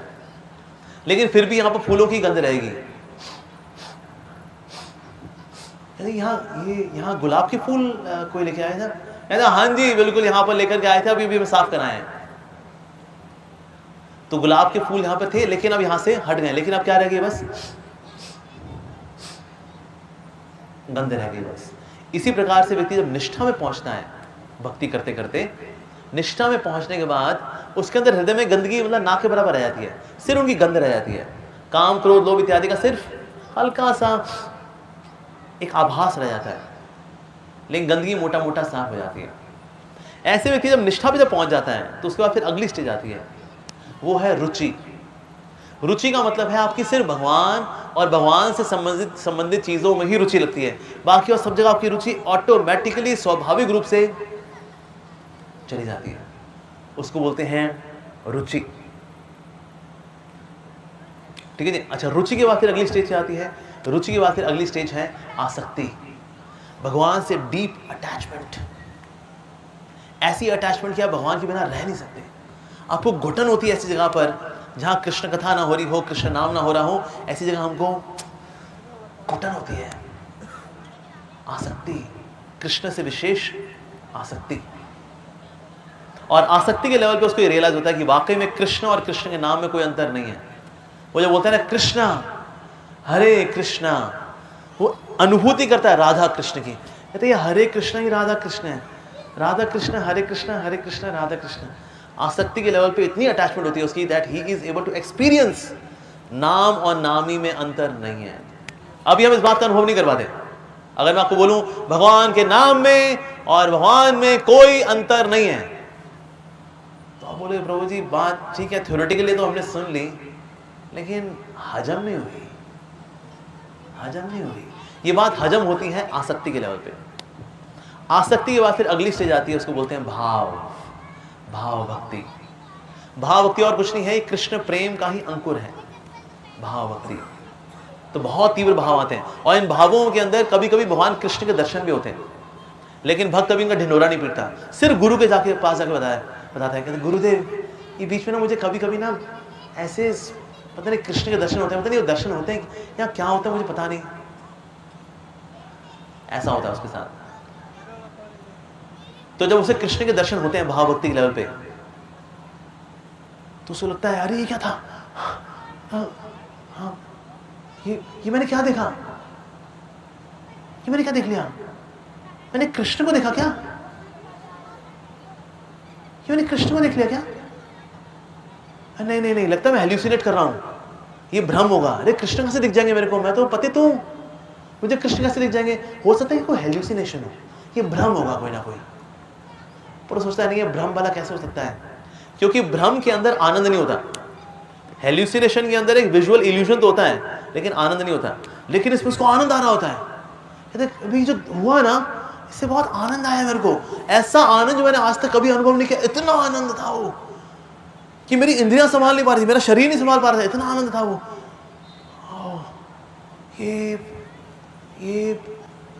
ये क्या था, ये हेल्यूसिनेशन तो नहीं था ये, फिर क्या था, ये क्या स्फूर्ति होगी, हो सकता मुझे कृष्ण की स्फूर्ति होगी हो, हाँ स्फूर्ति होगी हाँ? लेकिन सोचता है नहीं नहीं कृष्ण की स्फूर्ति भी नहीं हो सकती, क्योंकि मैंने जो देखा इतना क्लियर था, वो स्फूर्ति बस हल्की सी झलक होती है, आप क्लियरली नहीं देख पाते, लेकिन आपको झलक होती है बता, लेकिन मैंने क्लियरली देखा कृष्ण को, क्लियरली, तो इसलिए स्फूर्ति भी नहीं थी। फिर क्या था यार, ये कोई सपना तो नहीं था, अरे नहीं यार सपना भी नहीं हो सकता, क्योंकि अगर मैंने सपना देखा होता यानी मैं सो रहा होता, तो सोने के बाद अगर उठो ना तो आंखें थोड़ी सी भारी भारी सी होती है, लेकिन मेरी आंखें भारी नहीं है, मेरी आंखें तो नॉर्मल है, यानी कि ये सपना भी नहीं था। यार फिर ये जब हेल्यूसिनेशन नहीं था, ये सपना भी नहीं था, ये स्फूर्ति भी नहीं थी, तो ये क्या था ये अभी। तो ऐसे में व्यक्ति जाता है अपने गुरु के पास, कहते हैं गुरुदेव मेरे साथ ना अभी भी कुछ हुआ, मैं कृष्ण का नाम ले रहा था, मैंने ना अभी कुछ देखा, पर मेरे को पता नहीं, डाउट हो रहा है वो वाकई में कृष्ण थे या ये हेल्यूसिनेशन था, कोई सपना था या कोई भ्रम था, स्फूर्ति थी, पता नहीं क्या था, ऐसा हुआ मेरे साथ, वो सब बताता है वो। तो गुरु क्या करते हैं, गुरु शिष्य का आलिंगन कर लेते हैं, कहते हैं अरे कृष्णदास, अरे ओ कृष्णदास, अरे धन्य है तेरा जीवन, तेरे इतने सालों की तपस्या, तेरा त्याग, जो तूने इतना नाम लिया है, तूने इतना समर्पण दिखाया तूने अपने गुरु के प्रति, कृष्ण के प्रति, कृष्ण तेरे से प्रसन्न हुए, तेरे को साक्षात भगवान श्री कृष्ण के दर्शन हुए। जब गुरु इस बात को प्रमाणित कर देते हैं, अरे उसके बाद तो भक्त पागल सा हो जाता है, दीन दुनिया की उसको कोई होश नहीं रहता, उसको पागल हो जाता है वो। ये सब सुन के आपको कैसा लग रहा है, अच्छा लग रहा है ना। ये वाकई में होता है, ये सिर्फ बातें नहीं है, ये सब वाकई में होता है, लेकिन इसके लिए जद्दोजहद करनी पड़ती है, इसके लिए बड़ी मेहनत करनी पड़ती है, क्योंकि सस्ती चीज़ें महान नहीं होती और महान चीज़ें सस्ती नहीं होती है। तो साक्षात कृष्ण के दर्शन होते हैं भक्त को, ऐसा होता है उसके साथ। तो इसलिए ये पा करके इस प्रकार से उसकी भक्ति आगे बढ़ते बढ़ते बढ़ते बढ़ते कृष्ण प्रेम तक पहुंचती है। शुरुआत किससे हुई थी? श्रद्धा से। श्रद्धा के बाद व्यक्ति क्या ढूंढता है? साधु संग। साधु संग में उसको क्या प्राप्त होता है? भजन क्रिया। भजन क्रिया करते करते क्या होता है? अनर्थों से निवृत्ति, काम क्रोध लोभ इससे निवृत्ति होती है। ऐसा जब सिग्निफिकेंटली हो जाती है, उसके बाद व्यक्ति किससे पहुंचता है? निष्ठा। निष्ठा के बाद क्या आती है? फिर रुचि। रुचि के बाद फिर आसक्ति भगवान कृष्ण से, फिर भाव। अभी भाव का अभाव है हमारे जीवन में, भाव। उसके बाद फिर प्रेम, फिर प्रेम। अब जो प्रेम है, प्रेम का अनुभव व्यक्ति जीवन में नहीं करता। प्रेम का सिर्फ अनुभूति होती है उसको जगत के अंदर, क्योंकि प्रेम संभालने की औकात इस शरीर की नहीं है। क्योंकि प्रेम में इतना आनंद होता है, इतना आनंद होता है, इतना आनंद होता है, इतना आनंद होता है, इतना ज्यादा आनंद होता है प्रेम में, कृष्ण प्रेम में, कि शरीर फट जाए। क्योंकि ये शरीर किसके लिए प्रोग्राम्ड है? सुख के लिए या दुख के लिए? ये शरीर दुखों के लिए प्रोग्राम्ड है, इसलिए सुख संभालने की इसकी औकात नहीं है। इसलिए कृष्ण प्रेम का पूर्ण रूपेण अनुभव हमें अगले जन्म में ही हो पाता है। अगला जन्म जो है व्यक्ति का धाम में होता है, चिन्मय शरीर के साथ, दिव्य शरीर के साथ, सच्चिदानंद शरीर होता है वो।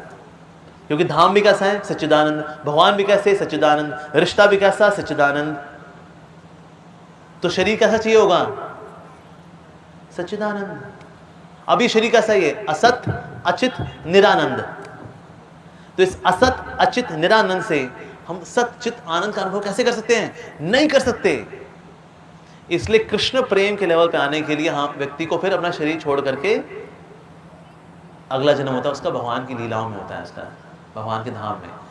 Bye bye bye bye.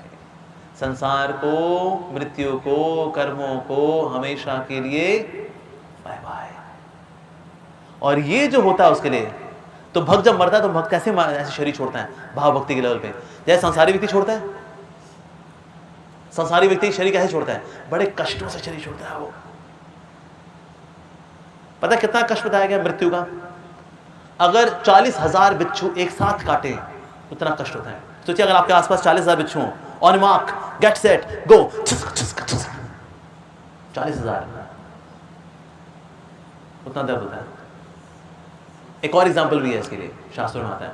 अगर किसी की नाभि से कैक्टस घुसाया जाए, नाभि से घुसा के और खींच के मुंह से निकाला जाए किसी कैक्टस, कितना दर्द होगा उसको? इतना दर्द होता है मृत्यु के वक्त। मृत्यु ऐसी नहीं होती जो हम देखते हैं ना पिक्चरों में, पूरा डायलॉग बोल करके मरते हैं, बेटा अपनी माँ का ध्यान रखना, बेटी की अपनी बहन की शादी करा दी हो तू, उसके बाद जाके मरेगा पूरा। डायरेक्टर साहब डायलॉग पूरे हो गए ना? कहते हाँ आप मर सकते हो, ठीक है ओके। हमने ऐसे दिखा पिक्चर के अंदर ना, लोग ऐसे मरते हैं, ऐसे नहीं मरता कोई। मृत्यु बहुत दर्दनाक होती है, लोग तड़प के मरते हैं। सोचिए अगर किसी के नाभि से कैक्टस घुसाएं और खींच के मुंह से निकालें, हाय, ये सोच के भी दर्द होता है। तो जब दर्द होगा तो क्या होगा? ये दर्द इतना होता है कि बता नहीं पाता इस दर्द को। कि को मरे तो कहेगा मर रहा हूं, लगा 40,000 बिच्छू काटे। ये बताने की औकात नहीं होती बंदे की, सिर्फ दर्द होता है बस। अगर कोई ऐसे कोई कैक्टस निकाले मुंह से तो बता पाएगा ये बिल्कुल प्राणवायु निकल रही है, चीरती फाड़ती निकल रही है, बिल्कुल ऐसा लग रहा है मानो कि कैक्टस ने किसी ने मेरी नाभि में घुसा दिया, मेरे मुंह से निकाल रहा हूं, मैं मर रहा हूं, बाय बाय, ऐसा होगा ना। लेकिन जब भक्त भाव भक्ति के लेवल पे आके शरीर छोड़ता है, वो शरीर ऐसे छोड़ता है मानो कोई व्यक्ति सो रहा था, वो बस उठा, या मानो कोई व्यक्ति बैठा हुआ है यहाँ पर, मैं यहाँ से उठा तो मैं इस जगह को छोड़ दूंगा। तो आत्मा जो है शरीर को इतने एफर्टलेसली, स्मूथली, मक्खन मलाई की तरह आराम से छोड़ देती है, धाम में प्रवेश कर जाती है। ऐसा मृत्यु के वक्त कोई कष्ट नहीं होता, मृत्यु बल्कि बैठी होती है, लेटी होती है, मृत्यु को सिर पे पांव रख करके व्यक्ति धाम जाता है और मृत्यु कहती जय हो, ऐसे वैष्णव के चरण मेरे सर पे पड़े, मेरा जीवन धन्य हो गया। मृत्यु भी धन्य हो जाती है ऐसे भक्त को बाय बाय करते हुए। कहता जी बस अब आज के बाद कभी देखूंगी नहीं आपको, तो चलो जी ओके, हरे कृष्णा। ऐसा होता है भक्त के साथ। तो इसीलिए भगवान श्री कृष्ण की जो कथाएं हैं इस प्रकार से हमको आगे लेकर के जाती हैं। और इस श्लोक के आखिर में एक बहुत ही महान और बड़े रसिक आचार्य श्री विश्वनाथ चक्रवर्ती ठाकुर बोलते हैं कि ये जो भक्ति का रास्ता बताया गया है, यानी श्रद्धा, फिर भजन क्रिया, साधु संग, भजन क्रिया, अनर्थ निवृत्ति, निष्ठा, रुचि, आसक्ति, भाव, प्रेम, इस रास्ते के माध्यम से ही पूरी दुनिया में लोगों का कल्याण होगा। This path would be spread all across the globe. पूरी दुनिया में इसी रास्ते से, भक्ति के इस रास्ते से, जिसमें कि ये सारी स्टेजेस आती हैं और कृष्ण प्रेम तक जाती हैं, अनुक्रमश्रुति, इसी के द्वारा कलयुग में लोगों का कल्याण होगा। तो हमारे लिए भी और कोई शॉर्टकट नहीं है। कोई बाबा जी बोले आओ जी फला फला मंत्र ले लो, हो जाएगा सब कुछ। संसार का कल्याण होना है, कलयुग में विशेष रूप से तो ऐसे ही होना है। ये सारी स्टेज आएंगी one by one, one by one, one by one. तो ये तो सारी स्टेज हो गई, ठीक है जी। और इनफैक्ट ये सारा रास्ता भी कैसा है, ये प्लेट्यू की तरह है। तो श्रद्धा, साधु संग, भजन क्रिया, अनर्थ निवृत्ति। प्लेट्यू कैसा होता है, ऐसा होता है प्लेट्यू, राइट। पठार, किसी ने ज्योग्राफी में पढ़ा, पठार, पठार ऐसा होता है, राइट। तो अगर वो यहां से चढ़े तो चढ़ते चढ़ते बार बार गिरता है वो, गिरता है वो, गिरता है वो। यहाँ बहुत गिरना है, इस साइड बहुत गिरना है। एक बार व्यक्ति यहाँ आता है ना, यहाँ पर, उसको बोलते हैं निष्ठा। अब उसके गिरने के चांसेस बहुत कम हो जाते हैं। अब यहाँ पर आता है रुचि, आसक्ति, भाव, प्रेम। अगर कोई यहाँ से जाए तो बहुत तेज से आएगा, दिग दिग दिग दिग दिग दिग, बड़ी फास्ट यहाँ प्रोग्रेस होगी। स्ट्रगल कहाँ है, इस साइड, यहाँ से चढ़ने में स्ट्रगल है जी। इसलिए दुनिया में 99.99% लोग कहाँ हैं, यहाँ, ये भी जूझ रहे हैं। चढ़ते हैं गिरते हैं, चढ़ते हैं गिरते हैं, 2 कदम चढ़ते हैं, 3 कदम नीचे गिरते हैं, यही लगा हुआ है। दुनिया में 99.99% लोग यहीं पर ही हैं। लेकिन एक बार यहाँ आ गए, चैन पड़ गया जी। इसके बाद प्रोग्रेस बहुत फास्ट होती है। तो इस प्रकार से भक्ति जो है, भक्ति में व्यक्ति आगे बढ़ता है भगवान का श्रवण करके, भगवान के बारे में श्रवण करके। बल्कि साथ ही भगवान कपिल बोलते हैं, ऐसा व्यक्ति जो भक्ति के बारे में सुनता है, कृष्ण के बारे में सुनता है, कृष्ण के बारे में सुन सुन करके ना सिर्फ इस जन्म के भोग बल्कि अगले जन्म के भोगों में कोई रुचि नहीं रह जाती उसकी। ऐसा हमारे एक भक्त के साथ हुआ था। हुआ कि उसके पिताजी ने उसको हरिद्वार भेजा था कर्मकांड सीखने के लिए। वो गया हरिद्वार, वहां पर कर्मकांड सीखने के लिए। स्वाहा स्वाहा स्वाहा, क्यों? तो कर्मकांड सीखेंगे, अगला जन्म स्वर्ग में होगा, अगला जन्म तो अच्छा कर लें भाई।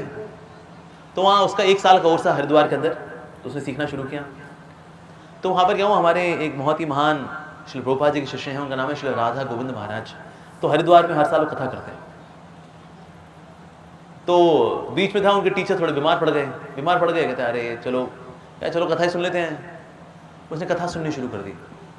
वो कथा सुनते सुनते 7 दिन की कथा थी, 7 दिन की कथा सुन करके ऐसा हुआ, वो कर्मकांड के सारे कार्यों में उसकी रुचि खत्म हो गई। उसके टीचर बोलते मंत्र याद किए तुमने? हाँ जी, वो याद तो कर लिए। वो कर्मकांड के मंत्र को याद करने में उसकी रुचि नहीं रही। क्या पहले जितने उत्साह से तुम याद करते थे ना, तुम्हारा उत्साह कम हो गया। बीच बीच में क्या करता था वो, श्री राधा गोविंद महाराज जी कथा सुनने के लिए चले जाया करता था वो। 1 साल बाद उसके पिताजी ने उसको वापस बुलाया। कहता और भी सीख लिया कर्मकांड? कहता है जी पिताजी, लेकिन मैं कर्मकांड नहीं करूंगा। कहता फिर क्या करेगा तू, फिर कौन से कांड करने वाला तू? कहता है जी कोई कांड नहीं करने, ना कर्म कांड, ना ज्ञान कांड, ना उपासना कांड, मुझे अब कोई कांड नहीं करने जी। मुझे ना अब कृष्ण कथा को बांटना है। क्या क्या बकवास कर रहा तू? 1 साल तूने हरिद्वार में ये किया तूने? कहते जी हरि के द्वार आपने भेजा था, तो हरि के द्वार में तो हरि के पास ही जाऊंगा मैं पिताजी। कहता देख ले, अगर तूने कर्म कांड के काम छोड़ करके कृष्ण कथा के चक्कर में पड़ा तो मेरी शक्ल ना देखेगा तू। पिताजी वो आपकी इच्छा है, मैं तो आशीर्वाद देने के लिए आया करूँगा बीच बीच में, लेकिन मैं कृष्ण कथा ही क्या करूँगा। फाइनली वो गया और श्री राधा गोविंद महाराज से आगे जाके उसने दीक्षा भी ली। हरे कृष्ण महामंत्र जप करता है और अपने गांव में जाकर कृष्ण कथा करता है। तो ऐसा व्यक्ति जो कृष्ण कथा सुनता है, इवन कर्म कांड करके अगले जन्म में स्वर्ग जाने की जो इच्छा है, स्वर्ग जाने की इच्छा भी उसकी। कौन जाएगा स्वर्ग भाई? स्वर्ग बेसिकली है क्या? टेम्परेरी है, पुण्य खत्म, स्वर्ग से वापस। हालांकि हम बोलते हैं जैसे फला फला जी स्वर्गवासी श्री कमल चौधरी प्रताप सिंह जी, उनकी स्मृति में आज हमने ये सभा रखी है, स्वर्गवासी जी। तो क्या हमेशा स्वर्ग में रहते हैं हम लोग ना? स्वर्ग पुण्य खत्म होते हैं, वापस आना पड़ता है यहाँ पर। तो इसलिए स्वर्ग में जाना टेम्परेरी है। कुछ लोग लगता है हमेशा जन्नत में रहेंगे, वहाँ हमें हूरें मिलती रहेंगी, उनको चाटते रहेंगे हम लोग हमेशा। ऐसा नहीं होता, ऐसा नहीं होता। पुण्य के अनुसार जन्नत में जाना होता है, हेवन में जाना होता है, स्वर्ग में जाना होता है, फिर वहाँ से वापसी भी होती है यहाँ पर। तो ऐसा नहीं बस हमने थोड़े पुण्य किए फिर वहाँ बस हूरें नूरें मिलती रहेंगी हमको, वही करते रहेंगे जहाँ तो वहाँ आए, ऐसा नहीं होता। इसलिए ऐसी शिक्षाएं कभी कभी अब्राहमिक रिलीजन्स में क्यों दी जाती हैं? ताकि लोग नैतिक बन सकें। अच्छे काम करो, जन्नत जाना कि नहीं जाना, जाना है, अच्छे काम करो। इनको नैतिक बनाने के लिए बताया गया जन्नत। पर ऐसा नहीं कि व्यक्ति हमेशा जन्नत में रहेगा। अगर कोई व्यक्ति थोड़े से अच्छे काम करके हमेशा के लिए जन्नत में चला जाए, means God is extra merciful. और कुछ गलतियां करके व्यक्ति हमेशा के लिए जहन्नुम चला जाए, means God is too cruel. कैसे सर कुछ गलतियां की थी आपने, हमेशा के लिए मतलब जहन्नुम में सड़ा दिया हमको, दर्द तेरेगी। So God will be too cruel and और टू मर्सीफुल। भगवान मर्सीफुल है, पर क्या इसके लिए बस किया हूरे नूरे के लिए? That's it? नहीं, ऐसा नहीं है। तो इसलिए अब्राहमिक रिलीजन्स में सिर्फ हेल और हेवन का ही मिलता है डिस्क्रिप्शन, या जन्नत और जहन्नुम का डिस्क्रिप्शन इसलिए मिलता है, रीजन भी ताकि लोग कम से कम नैतिक तो बने। एक दिन आध्यात्मिक भी बनेंगे, कम से कम नैतिक तो बने, दे शुड बिकम मॉरल, सात्विक बने कम से कम, इसलिए बताया जाता है। लेकिन ऐसा व्यक्ति जो कि वाकई में हरि की भक्ति में लग जाता है, मीन्स नैतिकता की आगे जा चुका है वो, ऐसा व्यक्ति क्या स्वार्गिक सुख में भी कोई इंटरेस्ट नहीं रहता, नो इंटरेस्ट एट ऑल। स्वर्ग अगर चला भी जाएगा ना, वहां भी चैंटिंग कर रहा होगा। अगर कोई अप्सरा आ भी जाएगी ना तकदिन करती हुई, तकदिन तकदिन, ए डिवोटी हरे कृष्णा, मैं अप्सरा हूँ, आज चलो घूम के आते हैं। भक्त बोलेगा ये माला पूरी हो जाए एक बार, ठीक है फिर चलेंगे। कितनी माला करते हो तुम? कहते मेरी माला काफ़ी होती है, फिर मैं भागवतम में पढ़ूंगा ना, उसके बाद फिर थोड़ा डीटी वर्शिप भी है, तो आप देख लो, कोई और देख लो, बड़े अच्छे लोग घूम रहे हैं यहाँ पर स्वर्ग करने हैं, ठीक है। हरे कृष्णा माता जी, माता जी मेरे को तो माता जी बोला तू, मेरे को माता जी बोला तू, मैं अप्सरा हूँ, अप्सरा। अच्छा को मैंने घुमा दिया, तू क्यों नहीं घूम रहा? जी मैं घूम लूंगा बिल्कुल जी आपके साथ, एक बार बस मेरे को जब पूरा करना होता है ना, माला बची है मेरी, माला पूरी है, फिर देखते हैं, फिर घूमने के लिए आते हैं। ठीक है फिर मैं आऊँगी 2 घंटे बाद, फिर चलोगी? फिर तो चलोगी ना? हाँ 2 घंटे बाद आ गया। और 2 घंटे बाद जो है वो माला कर रहा होता है, कहता है वो थोड़ा सा सोचा मैंने एक्स्ट्रा कर लूँ। ओके फिर कब आऊँ? थोड़ी देर बाद आएगी। उसका फिर भागवतम पढ़ रहा होगा बेचारा, वो 3 घंटा भागवतम पढ़ेगा। ये तुम बेकार आदमी हो, एकदम बेकार आदमी हो। कहते क्या करें माता जी, फिर माता जी बोला तूने, अपमान करती है हमारा, माता जी माता जी। अरे हम इतने सुंदर हैं, सुंदर को, सुंदर लेडीज को माता जी नहीं बोलते, जो थोड़ी बूढ़ी हो जाती हैं उनको माता जी बोलते हैं। तुमको किसने सिखाएगी? इस्कॉन वालों ने सिखाया, नीचे पृथ्वी पे इस्कॉन वाला, यहाँ प्रभुपाद जी वाला इस्कॉन, वो लोगों का दिमाग खराब कर रहे हैं, वो हरे कृष्णा वाले। सुंदर लड़कियों को भी माता जी बोलते हैं, बेवकूफ, दिमाग नहीं तुम्हारा, कहते कहीं ना हो, बहुत तकलीफ होती है हम लोगों को, माता जी बोलते हैं, बेवकूफ कहीं ना होते। जा तुम भी वही हो, आ गई गलती से, हाँ स्वर्ग में आ गई गलती से, क्या करें, थोड़ी गलती से पुण्य हो गई, हाँ ना हो गया, हरे कृष्ण माता जी, ओह माता जी तुम्हारे पास से कभी ना है अपमान, to call a beautiful woman माता जी, अरे भाई साहब उसकी फिरकनी में आग लग जाती है, फट जाएगी वो, अरे how dare you call me माता जी। अर्जुन के साथ हुआ था ऐसा, उसने ऋषि को बोल दिया था माता जी, माता जी, माता जी उर्वशी। तो इसलिए ऐसा भक्त है ना, उसका स्वर्गिक सुख में भी नो इंटरेस्ट। जो पूरी दुनिया जिसके पीछे भाग रही है, स्वर्ग जाना है, स्वर्ग जाना है, स्वर्ग जाना है, स्वर्ग जाना है, भक्त कहता है प्लीज यार कौन जाए स्वर्ग के चक्कर में, कौन बनेगा, थर्ड क्लास सुख है एकदम स्वर्ग का, who is interested, not at all. भक्त का ऐसा भाव होता है। इसलिए दुनिया वाले भक्तों को पागल बोलते हैं, ये पागल लोग हैं ये लोग, और भक्त जो है इनको पागल बोलते हैं, कहते तुम पागल हो। भक्त जो है वो कर्मी लोग बोलते हैं ये पागल लोग हैं, और कर्मी लोग भक्त को बोलते हैं तुम लोग पागल हो। तो मेरा सबसे सवाल ये है, कौन पागल है? भक्त पागल है या कर्मी पागल है, और क्यों? ऐसा नहीं कि हम भक्त हैं तो हम क्यों पागल, कि संसारी लोग पागल। इसके पीछे लॉजिकल कारण क्या है? हाँ जी, लॉजिकल कौन कौन बताएगा? यस बताइए। हाँ जी,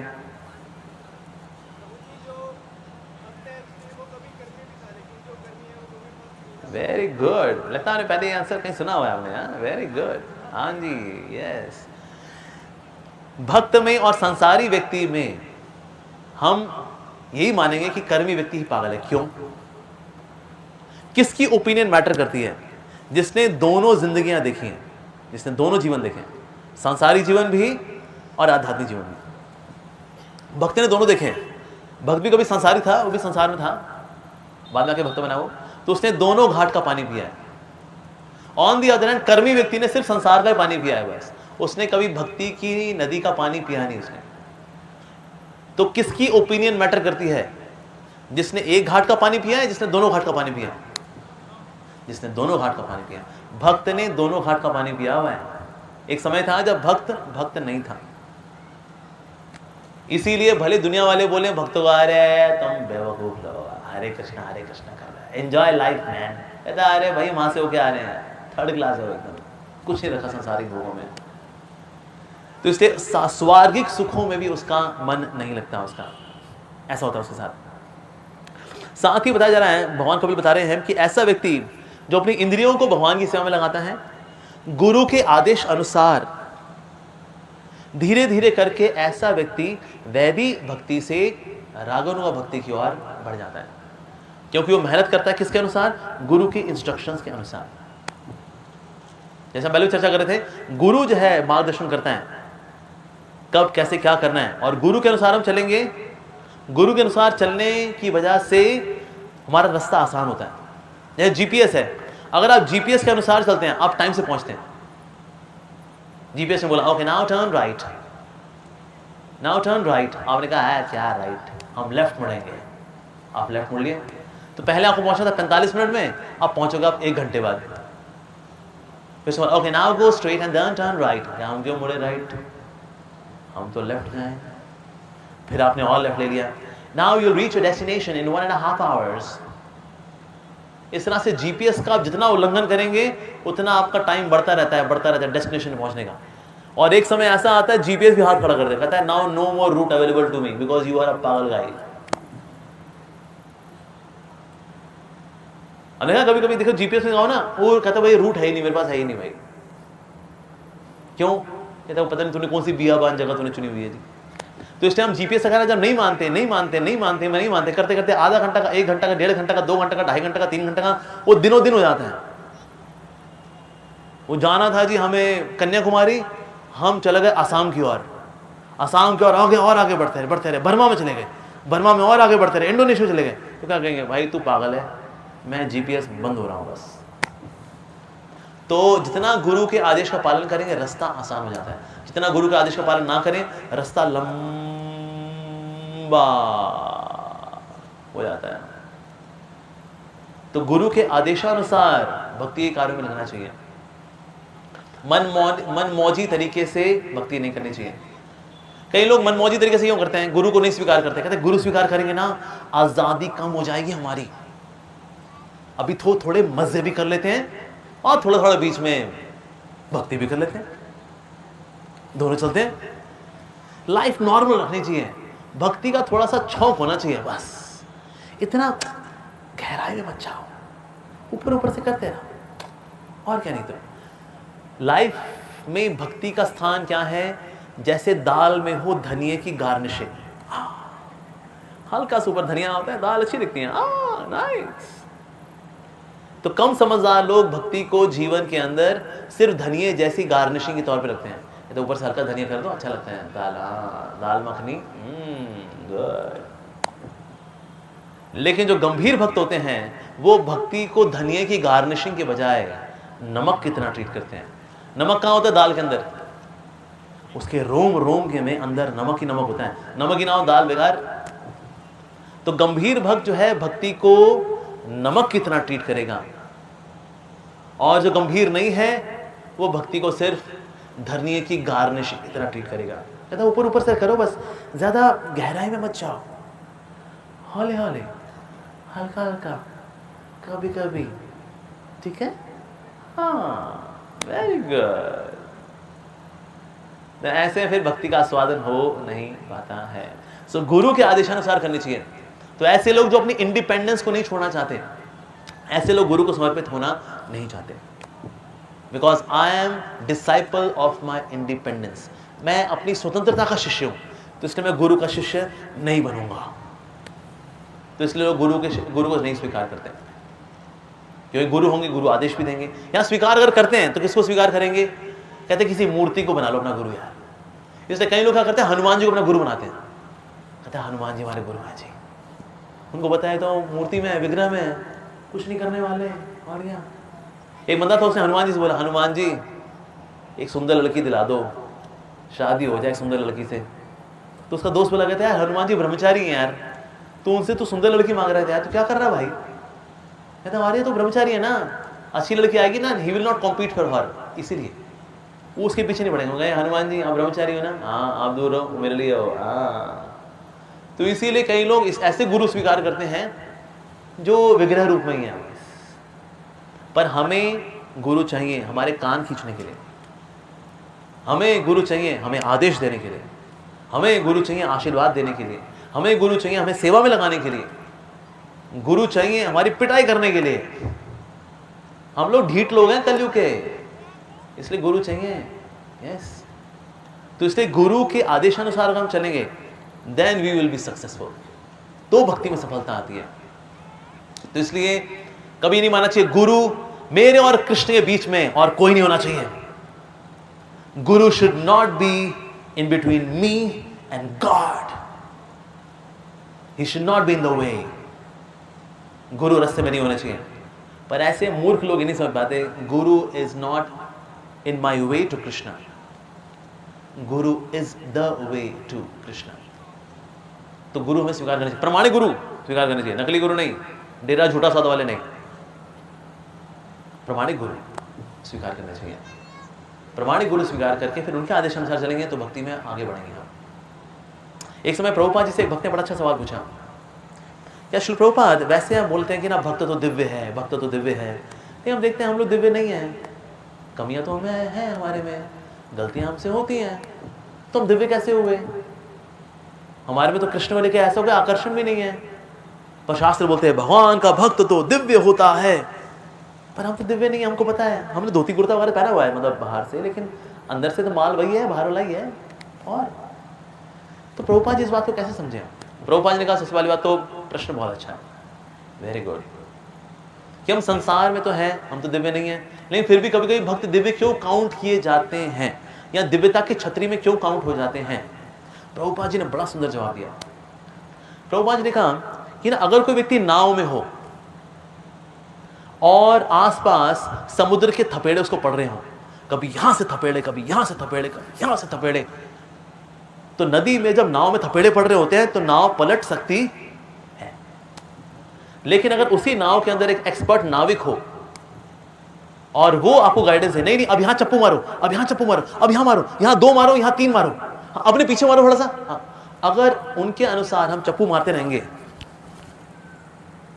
तो हमारी नाव डूबेगी नहीं, जबकि हम थपेड़े खा रहे हैं, नाव डूबेगी नहीं। उसी तरह से अगर कोई व्यक्ति भले ही प्रकृति के 3 गुणों, सत्वगुण की कभी थपेड़ा पड़ा, कभी रजोगुण का थपेड़ा, कभी तमोगुण का थपेड़ा, कभी ये थपेड़ा, कभी वो थपेड़ा, हमारे मनुष्य जीवन की नाव डग डग डग डग डग डग डग डग कब पलट जाए कुछ नहीं पता। लेकिन एक्सपर्टीज किसकी है? गुरु की।